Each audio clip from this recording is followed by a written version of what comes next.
Assalamualaikum warahmatullahi wabarakatuh. Alhamdulillah ala ni'amihi adh-dhahirah wal batinah. Qadiman wa hadisan. Wassalatu wassalamu ala nabiyhi wa rasulihi sayyidina wa maulana Muhammadin sallallahu alaihi wasallam wa ala alihi wa ashabihi ajma'in. Amma ba'du. Perkenankan saya untuk memperkenalkan diri. Nama Mugiarto MPDI, dosen tetap pada Prodi Peternakan Fakultas Pertanian dan Peternakan Universitas Ma'arif Nahdlatul Ulama Kebumen dengan nomor NIDN 0606047901. Izinkan saya menyampaikan pernyataan diri dosen atau PDD dalam rangka unjuk kerja Tridharma Perguruan Tinggi atau UKTPT di bidang pengajaran. Pada kesempatan kali ini, saya akan memaparkan salah satu mata kuliah yang saya ampu, yaitu mata kuliah Pendidikan Agama Islam. Saya mengajar mata kuliah ini pada tahun ajaran 2024-2025 dengan beban studi 2 SKS. Proses pembelajaran mata kuliah ini dilaksanakan secara tatap muka langsung di dalam kelas selama 16 kali pertemuan dengan mengedepankan keterlibatan aktif mahasiswa dalam mencapai pemahaman dengan pendekatan student-centered learning untuk mendorong keaktifan mahasiswa. Adapun metode pembelajaran dalam mata kuliah ini adalah 1. Drama interaktif, 2. Diskusi terstruktur, 3. Latihan analitik dan simulasi, 4.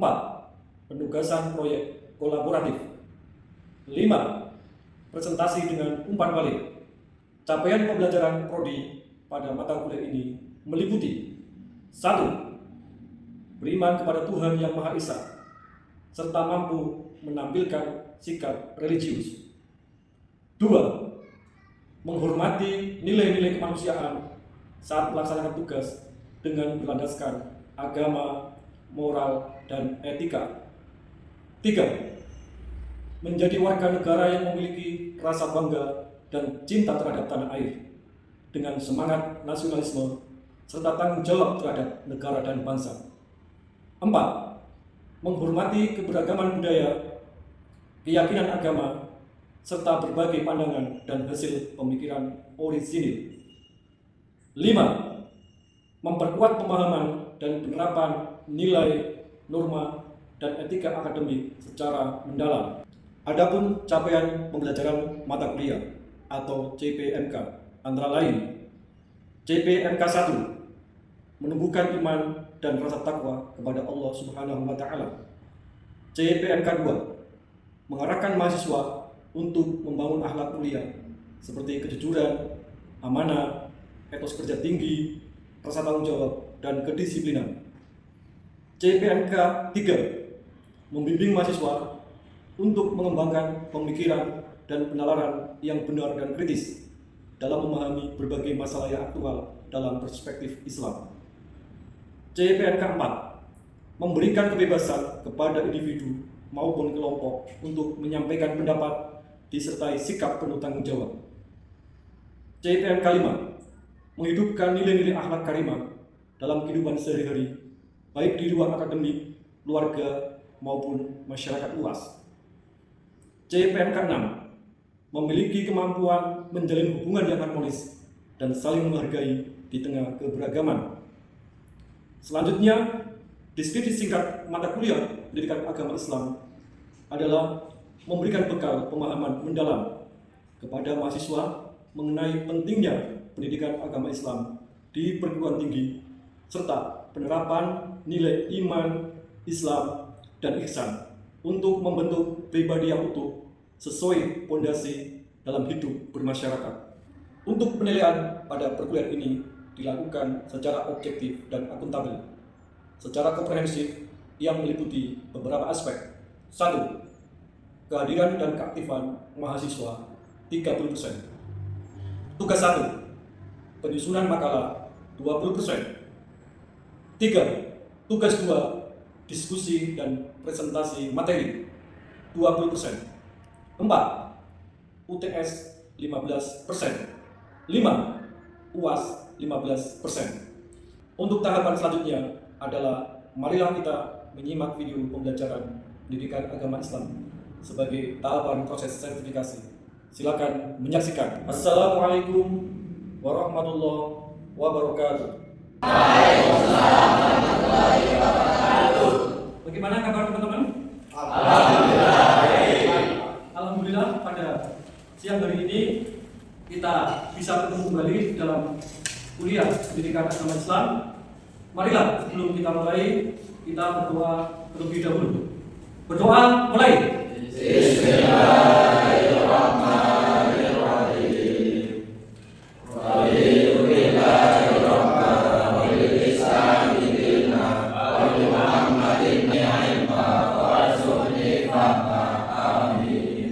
Terima kasih. Semoga dengan bacaan doa tadi dapat perkuliahan minggu lalu kita telah membahas yaitu urgensi pendidikan Islam pada perguruan tinggi. Oke, untuk mereview pertemuan minggu lalu, apakah teman-teman masih ingat apa yang disampaikan minggu kemarin? Silakan. Untuk urgensi pendidikan Islam di perguruan tinggi yang pertama yaitu mendidik karakter agar lebih baik untuk mahasiswanya. Jadi di kampus tidak hanya belajar melulu tentang ilmu, ada kalanya belajar tentang akhlak, kedisiplinan, ketanggung-jawaban, kasih sayang untuk mahasiswa yang menjadi penerus bangsa untuk di masa depan. Seperti itu, Pak. Yang kedua, membangun spiritualitas di tengah krisis moral. Di era modern ini, mahasiswa dihadapkan pada berbagai tantangan, yaitu hedonisme, krisis identitas, stres akademik, dan kehidupan yang cenderung materialistik. Pendidikan Islam menjadi benteng spiritual yang menyeimbangkan kehidupan intelektual dan batin, membantu mahasiswa menemukan makna hidup dan ketenangan jiwa. Ketiga, menjadi filter dari pengaruh negatif. Perkembangan teknologi informasi membawa dampak positif sekaligus negatif. Pendidikan Islam memberikan kemampuan kepada mahasiswa untuk bersikap selektif terhadap informasi dan budaya asing yang tertentang dengan nilai-nilai Islam, sehingga tidak termudah terpengaruh oleh gaya hidup yang menyimpang. Ini menandakan kalian itu antusias sekali di dalam menerima, mendiskusikan dan mengembangkan materi-materi yang telah disampaikan pada minggu kemarin. Materi pada siang hari ini yaitu menjelaskan tentang iman, Islam, ihsan dalam membangun manusia sesungguhnya. Apa itu iman? Al-imanu huwa iqrar bil lisan wa tasdiq bil qalbi wa amal bil jawarih la yazidu illa bi ta'ah wa la yanqusu illa bil maksiyah. Yang dinamakan iman adalah kita iqrar bil lisan, itu mengucapkan dengan lisan. Wa tasdiq bil qalbi, dan hati membenarkan atau membetulkan. Wa amalu bil jawarih, dan kita dilaksanakan dengan anggota tubuh kita. La yazidu illa bi ta'ah wa la yanqusu illa bil maksiyah. Iman itu bisa tambah dengan kita berbuat taat, dan iman itu bisa kurang ketika kita berbuat maksiat. Iman itu apabila digambarkan seperti pohon itu butuh siraman, butuh dipupuk agar tanaman itu tumbuh subur, bisa berbuah. Sama dengan iman. Iman itu seperti tumbuhan yang butuh dipupuk. Pupuknya itu dengan perbuatan yang baik, dengan amal soleh. Itu pupuk dari iman itu sendiri. Iman itu digambarkan seperti pohon yang asluha sabit fil ardh, yang akarnya itu menghujam ke bumi, wa farmuha fis sama, dan cabangnya itu menjulang ke langit. Tu'ti ukuluha kulahinin, dan buahnya itu bisa dipetik setiap saat. Itu gambaran iman manusia. Ini merupakan gambaran kehidupan kita. Orang yang mempunyai iman itu butuh pembuktian. Buktinya apa? Kalau kita beriman kepada Allah dan Rasulnya, apabila kita tidur dalam keadaan kenyang, apakah kita peduli dengan tetangga kita yang masih dalam keadaan lapar? Apakah kita peduli antara tetangga kita yang mereka sakit tidak mampu berobat? Apakah kita peduli dengan tangisan anak yatim yang mereka belum mendapatkan pakaian yang layak? Ini menjadi tantangan kita sebagai orang yang beriman. Sehingga iman itu menjadi fondasi yang kuat dalam diri kita, dalam mengarungi samudra kehidupan ini. Sehingga dengan iman yang kuat, di situ kita harus menjadi pribadi masdarul khair, sebagai sumber kebaikan linafsina, bagi diri kita, wali nuswatina, dan bagi keluarga kita, wali mustamahina, dan bagi masyarakat kita, wali biladina, dan bagi negara kita. Itu potret orang yang beriman, yang tidak hanya mengandalkan kesalehan yang bersifat individual, tetapi bagaimana di situ kita mampu mengaplikasikan iman dengan kita menjalankan ritual yang tidak hanya pribadi tetapi bersifat sosial. Kita peka terhadap lingkungan kita. Apakah teman-teman sudah paham di sini tentang iman? Paham. Ini yang menjadi dasar kita. Iman itu adalah fondasi kita. Teman-teman di sini, saya tanya, rukun iman ada berapa? Coba, siapa yang mau menyebutkan? Silakan. 1. Iman kepada Tuhan Allah. 2. Iman kepada malaikat. 3. Iman kepada Rasul. 4. Iman kepada kitab. 5. Iman kepada akhir. 6. Iman kepada korban kotak. Betul nggak? Betul. Ya. Itu merupakan fondasi keimanan kita yang harus kita jaga. Iman itu tidak hanya di hati, tetapi harus dibuktikan. Dengan apa? Dengan amal. Ini yang harus kita tekankan, bahwa iman itu tidak hanya di hati, tetapi butuh pembuktian. Makanya apa? Sebaik-baiknya manusia adalah manusia yang bermanfaat untuk orang lain. Khairun nasi anfa'uhum linnas. Sebaik-baiknya manusia itu yang bernilai manfaat untuk orang lain. Sehingga apa? Kehidupan kita itu akan seimbang. Seimbang dalam hablum minallah dan hablum minannas. Antara vertikal dan horizontal itu kita seimbang. Dari penjabaran iman ini sudah paham belum teman-teman? Sudah paham? Kalau sudah paham, kita lanjutkan yang kedua. Apa itu Islam? Islam adalah al-Islam bitauhid. Kita memasrahkan diri kita kepada Allah dengan kalimat tauhid. La ilaha illallah Muhammadur Rasulullah. Itu harus ditanamkan dalam diri kita sedalam-dalamnya. Kita pasrah kepada Allah dengan kalimat tauhid. Wal inqiyadu bitta'ah. Tetapi harus apa? Harus diiringi dengan taat kepada Allah Subhanahu wa Ta'ala. Dengan cara apa? Imtisalu awamirillah wajtinabu nawahi. Artinya apa? Kita menjalankan semua perintah Allah dan kita menjauhi apa yang Allah larang pada diri kita. Karena apa? Hakikatnya larangan maupun perintah kepada manusia itu hakikatnya adalah untuk kebaikan manusia itu sendiri. Coba sebutkan larangan Allah, Mas. Berjudi, bagus. Apa Mas? Mabuk. Apalagi? Meninggalkan sholat. Betul. Berjudi, meninggalkan sholat, mabuk, itu larangan dari Allah. Perintah Allah apa?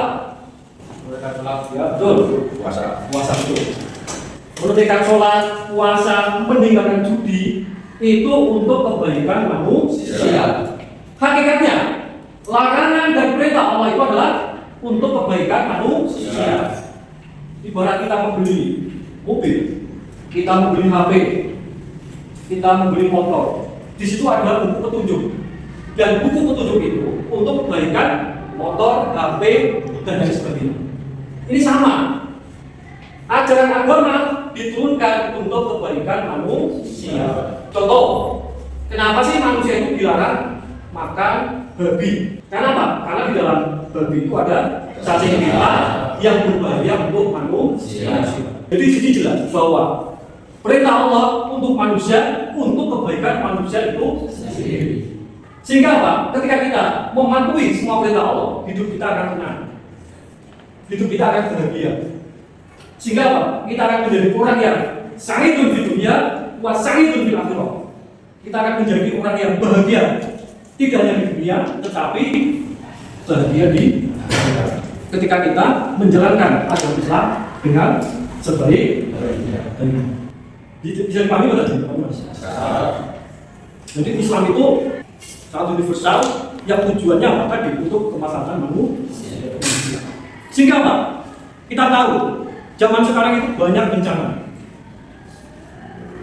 banyak banjir, banyak tanah longsor. Itu kenapa? Itu karena ulah dari manusia itu sendiri. Contohnya, menebang pohon secara brutal dan tidak ditanami kembali, melakukan eksploitasi alam, menambang secara liar. Sehingga apa? Ketika hujan, banjir di mana-mana, tanah longsor. Yang dirugikan siapa? Yang dirugikan adalah manusia itu sendiri. Begitu juga global warming sekarang yang terjadi, panas global yang sangat luar biasa. Lautan airnya naik, kutub utara, kutub selatan cair. Banyak berbagai penyakit yang menghingga kepada manusia. Coba, yang salah siapa? Yang salah adalah manusia itu sendiri. Nah, ini dibutuhkan kita sebagai manusia kesadaran yang penuh. Kenapa? Kita mempunyai tanggung jawab yang sangat berat, mempunyai amanah yang sangat berat. Di mana amanah itu diberikan kepada gunung tidak mau, tetapi manusia mau menerimanya. Itu sebagai apa? Manusia itu sebagai khalifah Allah di muka bumi. Kenapa? Kita selaku khalifah Allah di muka bumi, seharusnya kita memakmurkan bumi ini. Contohnya apa? Tadi jangan menebang pohon sembarangan, jangan mengeksploitasi secara brutal. Terus kita ramah kepada ekosistem. Jangan mencari ikan dengan menggunakan obat, karena akan merusak ikan itu sendiri, akan mati sampai ke telurnya. Begitu juga ketika kita mencari ikan dengan nyetrum, itu juga akan mematikan ikan-ikan yang kecil. Begitu juga kita jangan suka menembak burung, memburu satwa secara liar. Kenapa? Itu juga akan merusak ekosistem yang ada. Ini menjadi penting. Inilah pentingnya kenapa kita harus menjadi Muslim, menjadi Islam yang pasrah kepada Allah dengan menjalankan segala perintah Allah. Karena hakikinya perintah Allah maupun larangan Allah adalah untuk kebaikan manusia itu sendiri. Bisa dipahami betul ini? Bisa? Bisa. Lalu kita melanjutkan yang ketiga, iman, Islam, dan ihsan. Yang dinamakan ihsan, anta'budallah kanaka tarahu wa ilam takun tarahu fa innahu yaruka. Yang dinamakan ihsan adalah kita menyembah kepada Allah seakan-akan kita melihat Gusti Allah. Andai kan kita tidak bisa melihat Allah, kita berkeyakinan bahwa Allah melihat kita. Nah, ini yang dinamakan ihsan. Kita muraqabah, kita merasa selalu diawasi oleh Allah. Sehingga ketika kita merasa diawasi oleh Allah, ketika kita mau berbuat jahat, berbuat maksiat, kita akan berpikir, oh iya, ternyata Allah melihat. Ketika kita umpamanya mau pergi ke kebun kita melewati kebun punya teman kita. Kebun punya kita di situ banyak tanaman buah-buahan, ada pohon mangga, ada pohon rambutan, dan lain sebagainya. Di mana pada saat itu buahnya ada yang masak, itu menggoda kita. Kita berpikir, enak sekali buah itu. Apakah akan saya ambil atau tidak? Wah, ambil saja lah, karena di sini tidak ada orang. Tetapi kalau kita ihsan kita sampai ke hati kita nggak jadi. Nggak jadilah, karena Allah melihat apa yang saya lakukan. Akhirnya kita tidak jadi maksiat. Atau pada malam hari ketika jalan-jalan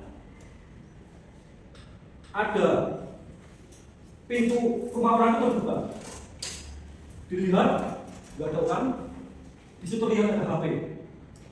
Wah, saya curi saja itu, mumpung nggak ada orang. Tetapi karena kita mempunyai ihsan, selalu diawasi oleh Allah, akhirnya kita tidak jadi mencuri. Begitu juga umpamanya Mas Mator, besok ketika sudah lulus kuliah, dia bekerja, akhirnya bisa menjadi seorang bupati. Ketika menjadi seorang bupati, berpotensi untuk korupsi. Tetapi karena dia selalu merasa diawasi oleh Allah, akhirnya tidak jadi korupsi. Ini pentingnya ihsan. Jadi antara iman yang ada dalam keyakinan itu perlu dibuktikan di dalam Islam dengan amal yang soleh. Amal soleh akan lengkap apabila kita merasa selalu diawasi oleh Gusti Allah. Itu yang dinamakan ihsan. Sampai di sini paham teman-teman? Teman-teman, kalian bisa paham dengan apa itu iman, apa itu Islam, apa itu ihsan? Gak paham kan? Oke, untuk menambah pemahaman pada kuliah siang hari ini, di sini saya sampaikan ada beberapa materi yang bisa didiskusikan dengan teman kalian. Silakan didiskusikan, nanti setelah didiskusikan, silakan kalian boleh berpendapat. Silakan untuk Bapak diskusi.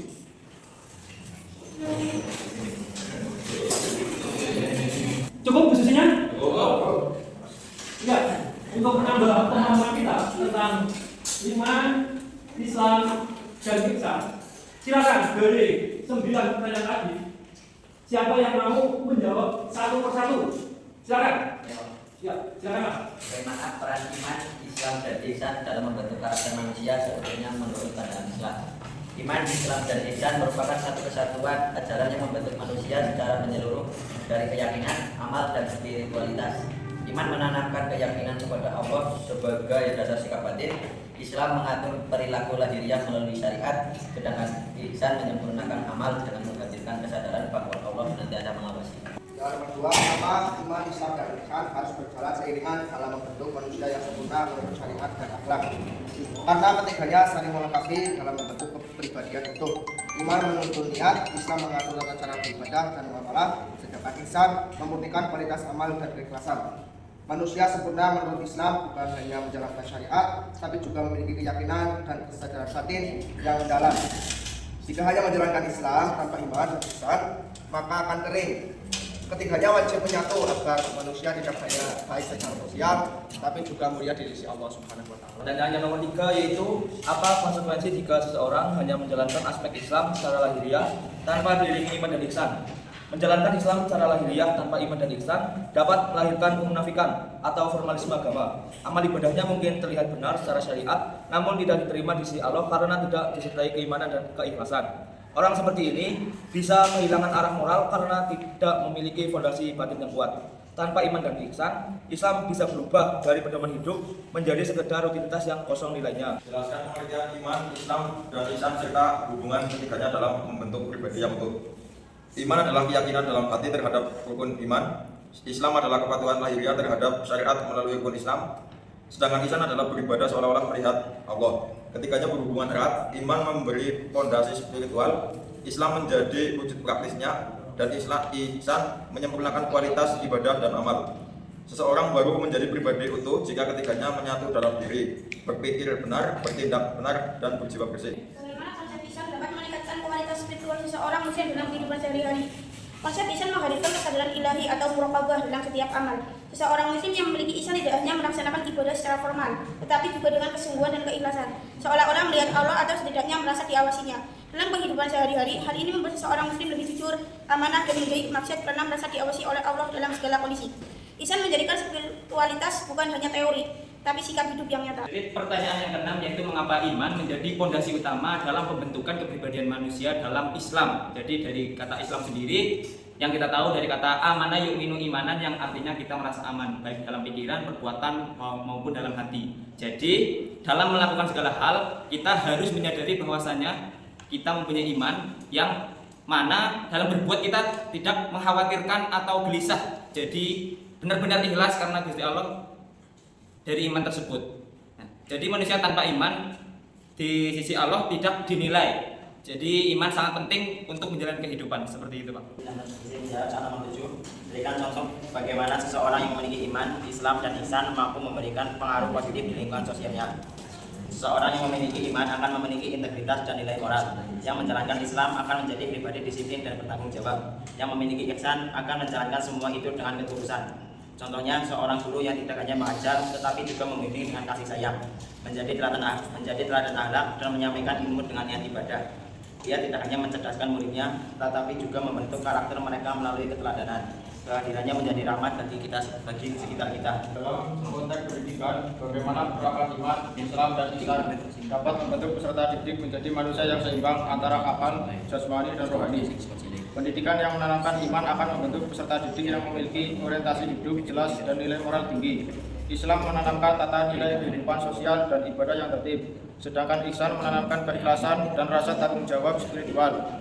Ketiganya membentuk sistem pendidikan yang tidak hanya mencerdaskan akal, tetapi juga mendidik hati dan membina akhlak. Peserta didik tidak hanya cerdas, tapi juga beradab dan bertakwa. Yaitu tantangan utama dalam menerapkan nilai-nilai iman, Islam dan ihsan di era modern dan bagaimana cara mengatasinya. Tantangan utamanya adalah sekularisasi, hedonisme, dan relativisme moral yang menggeser nilai-nilai ketuhanan. Untuk mengatasinya itu diperlukan pendidikan yang mengintegrasikan aspek rohani dan intelektual, pembiasaan ibadah yang mendalam, serta takwa yang kontekstual dan pendekatan sofistik juga dapat menunjukkan kembali nilai ihsan di tengah masyarakat modern. Oke, kita siap. Terima kasih kepada teman-teman yang sudah menjawab dari soal-soal yang tadi sudah kita sampaikan. Hal ini menggambarkan kalian begitu antusias di dalam perkuliahan pada siang hari dengan tema apa?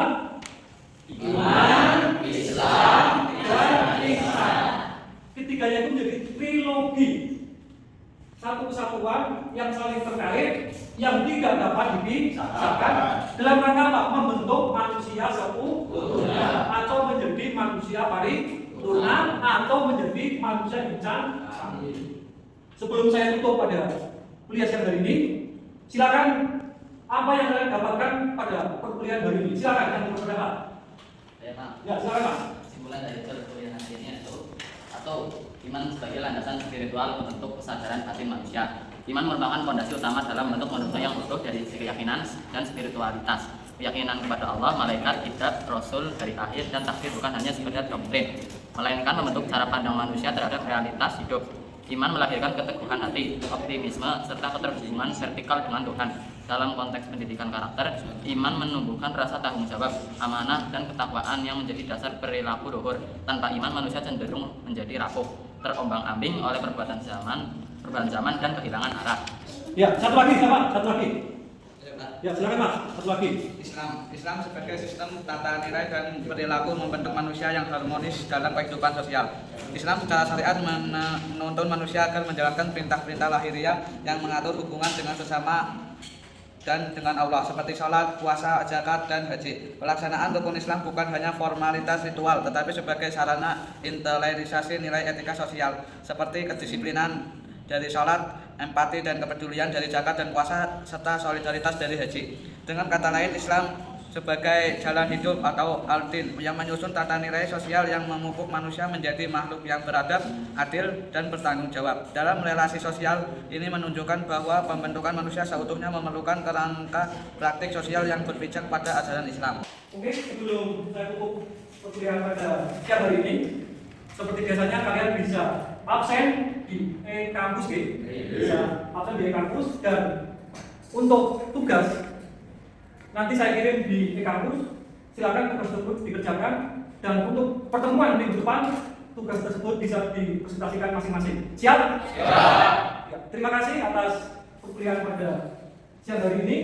Semoga Allah memberikan keberkahan kepada kita semuanya, kemanfaatan ilmu, sehingga kita menjadi orang yang baik fiddin wa dunya wal akhirah. Amin. Cukup sekian dari saya.